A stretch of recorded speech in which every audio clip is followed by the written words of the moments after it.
Chào mừng các bạn đến với kênh Thái Sinh Tồn. Trong tập hôm nay, chúng ta sẽ cùng khám phá kỹ năng săn bắt đáng kinh ngạc của cô ấy. Bởi cô gái nhỏ này không chỉ biết chế tạo bẫy săn thú lớn, mà còn cực kỳ thành thạo các loại bẫy tre gỗ bắt thú nhỏ.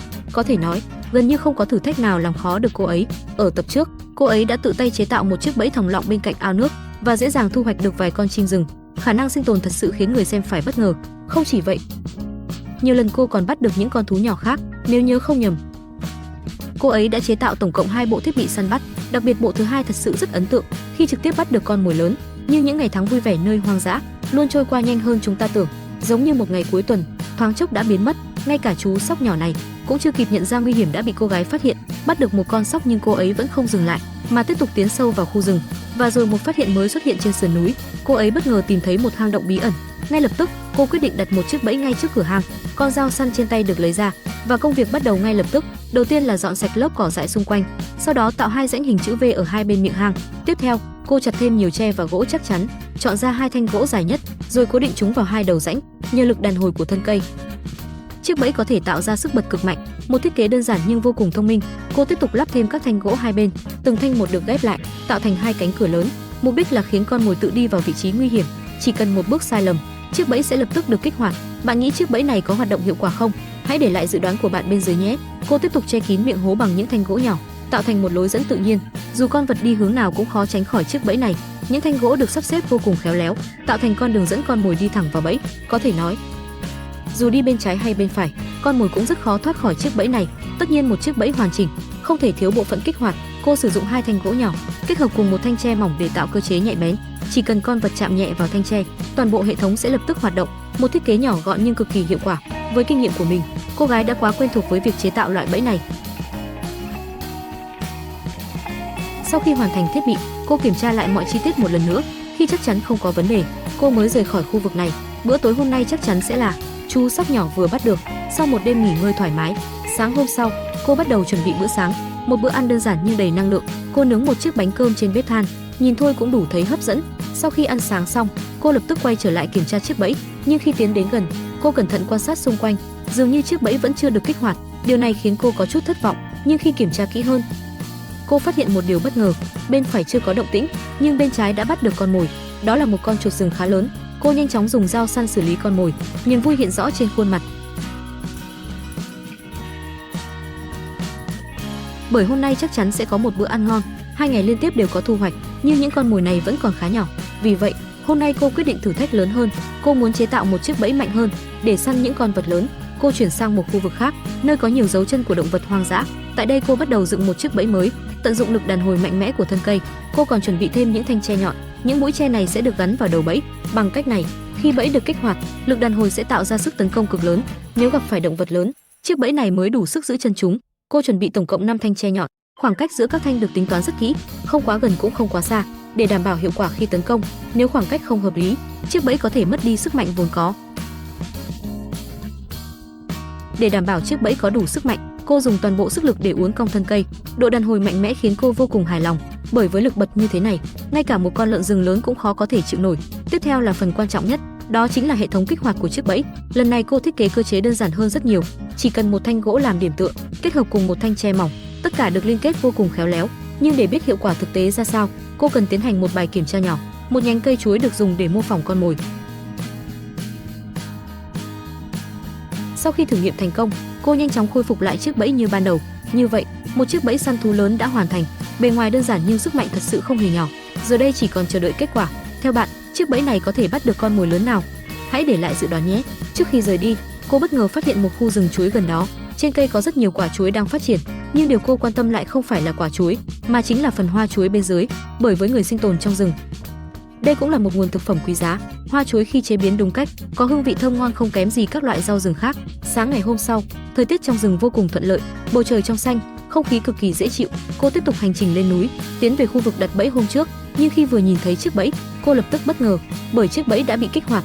Rõ ràng nơi đây từng có con mồi mắc phải, nhưng đáng tiếc nó đã thoát khỏi chiếc bẫy và chạy mất vào khu rừng sâu. Điều này khiến cô có chút tiếc nuối. Tuy nhiên trên mặt đất vẫn còn rất nhiều dấu vết. Cô quyết định lần theo từng dấu chân, hy vọng sẽ tìm lại được con mồi đã bỏ trốn. Và cuối cùng, sự kiên trì của cô đã được đền đáp. Sau hơn 100 mét truy tìm, cô đã phát hiện ra mục tiêu. Nhìn từ xa, đó là một con vật có kích thước rất lớn. Không ngờ trước mắt cô lại là một con nai sừng tấm khổng lồ. Kích thước của nó khiến cô vô cùng bất ngờ, nhưng điều đặc biệt là con vật này dường như đã chết từ trước, toàn thân đã trở nên cứng lại, vì vậy việc di chuyển nó trở nên vô cùng khó khăn. Vì vậy việc mang con mồi này trở về không hề dễ dàng. Cuối cùng cô đành phải dùng cách cõng trên lưng.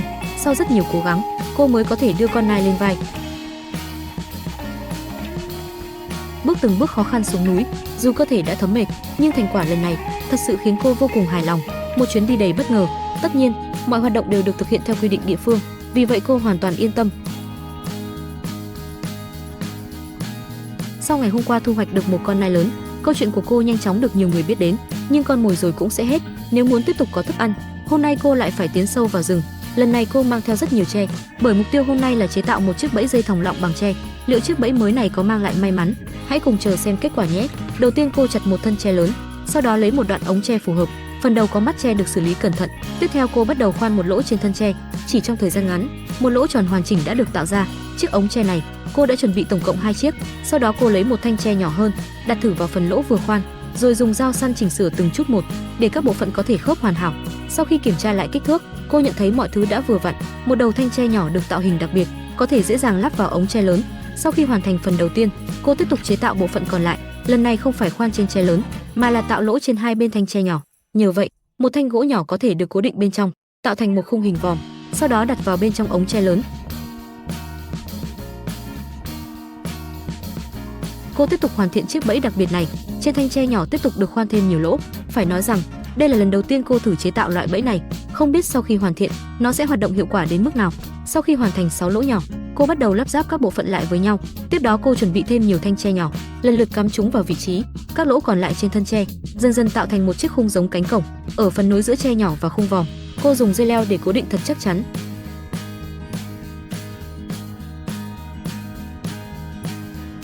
Sau khi hoàn thành phần khung chính, cô tiếp tục kiểm tra lại từng chi tiết. Hai thanh tre lớn đầu tiên được cô mài nhọn phần đầu, có vẻ như chúng sẽ trở thành bộ phận cố định quan trọng. Không chỉ vậy, cô còn chuẩn bị thêm một thanh tre nhỏ hơn, phần đầu cũng được vót nhọn cẩn thận. Mọi nguyên liệu đã sẵn sàng, cô bắt đầu mang chiếc bẫy đến vị trí đã chọn. Sau khi dọn sạch lớp lá khô trên mặt đất, cô dùng sức đóng những thanh tre lớn xuống sâu bên trong nền đất. Độ sâu được tính toán rất kỹ lưỡng, chỉ để lộ phần đầu của thanh tre, còn thanh tre ngắn còn lại được cố định ở phía trước của thiết bị. 3 cọc tre tạo thành một kết cấu hình tam giác. Đây chính là phần giữ ổn định cho toàn bộ chiếc bẫy. Tiếp theo vẫn là nguyên lý quen thuộc, một cành cây dài được uốn cong xuống. Nhờ độ đàn hồi tự nhiên, nó có thể tạo ra lực bật rất mạnh. Ở phần trên, cô buộc thêm một sợi dây chắc chắn, đầu dây đi qua lỗ trên thanh tre, sau đó tạo thành một chiếc vòng thòng lọng. Một thanh gỗ nhỏ được gắn vào dây, giúp giữ toàn bộ hệ thống ở trạng thái cân bằng. Khi con vật đi qua và chạm vào chiếc bẫy, cơ chế sẽ mất cân bằng, ngay lập tức vòng dây sẽ siết lại. Bây giờ hãy cùng xem thử nghiệm của chiếc bẫy nhé. Nếu hoạt động thành công, đây sẽ là một thiết kế cực kỳ hiệu quả. Sau khi chắc chắn mọi thứ đã ổn, cô lấy ra một món mồi đặc biệt, đó là những con ấu trùng bọ lớn. Đây là món ăn yêu thích của nhiều loài chim rừng. Cô đặt một con lên vị trí trung tâm, một vài con khác được đặt bên dưới. Mùi hấp dẫn này chắc chắn sẽ thu hút con mồi. Chiếc bẫy cuối cùng cũng hoàn thiện, tất cả chỉ còn chờ thời gian trả lời. Sáng hôm sau, cô háo hức quay trở lại khu vực đặt bẫy, chuẩn bị kiểm tra thành quả. Điều bất ngờ đã xảy ra. Ngay khi vừa tới nơi, cô phát hiện một con gà rừng đã mắc bẫy. Điều đáng chú ý là nó vẫn còn rất khỏe mạnh. Nếu để lâu hơn, có lẽ nó đã tìm cách thoát ra. May mắn là cô đã đến kịp lúc. Con gà rừng này thật sự vô cùng đẹp mắt, bộ lông đen trắng nổi bật cùng chiếc đuôi dài tuyệt đẹp, khiến ai nhìn thấy cũng phải thích thú. Nhìn thấy thành quả này, khuôn mặt cô tràn đầy niềm vui. Cô cẩn thận kiểm tra con gà rừng, giống như đang nhìn thấy một món quà quý giá, bởi đã rất lâu rồi cô mới có cơ hội gặp một con gà rừng đẹp đến vậy. Một thành quả tuyệt vời như thế này đương nhiên khiến cô vô cùng phấn khích. Cô cầm con gà rừng trên tay, chuẩn bị trở về. Theo bạn, bữa ăn lần này sẽ hấp dẫn thế nào? Hãy để lại bình luận chia sẻ cảm nhận nhé. Sau thành công với chiếc bẫy gà rừng, cô lại tiếp tục phát hiện dấu vết của một con vật lớn trong rừng. Trước cơ hội hiếm có này, dù phải mất thêm nhiều thời gian, cô vẫn quyết định thử sức một lần nữa. Lần này mục tiêu là chế tạo một chiếc bẫy kiếm tre có lực đàn hồi lớn. Đầu tiên cần chuẩn bị một thân cây dài và thẳng. Đây chính là nguồn sức mạnh chính của chiếc bẫy. Sau khi xử lý phần thân cây, cô tiếp tục tìm kiếm những cây tre phù hợp. Bằng con dao săn quen thuộc, cô nhanh chóng tạo ra những mũi kiếm tre sắc nhọn. Những thanh tre này sẽ được gắn vào phần đầu của thân cây, tạo thành bộ phận tấn công mạnh nhất của chiếc bẫy. Tuy nhiên trước đó, cô cần phải tìm cách cố định thân cây thật chắc chắn, bởi vì xung quanh không có điểm tựa phù hợp. Cô quyết định tự tạo ra những cọc gỗ cố định. Sau khi gọt nhọn phần đầu, cô lần lượt đóng chúng xuống đất. Tiếp theo là bước điều chỉnh vị trí. Từng chi tiết đều được tính toán cẩn thận để khi kích hoạt, toàn bộ lực bật có thể phát huy tối đa. Phần thân cây đặt trên mặt nghiêng sẽ trở thành đường trượt, nhờ vậy chiếc bẫy có thể chuyển động nhanh hơn. Khi thân cây được kéo cong về phía sau, nó sẽ tích tụ một nguồn năng lượng lớn. Còn những mũi kiếm tre được buộc cố định bằng dây leo chắc chắn, tất cả phải được liên kết thật chặt để khi chạm mục tiêu có thể tạo ra lực tác động mạnh nhất.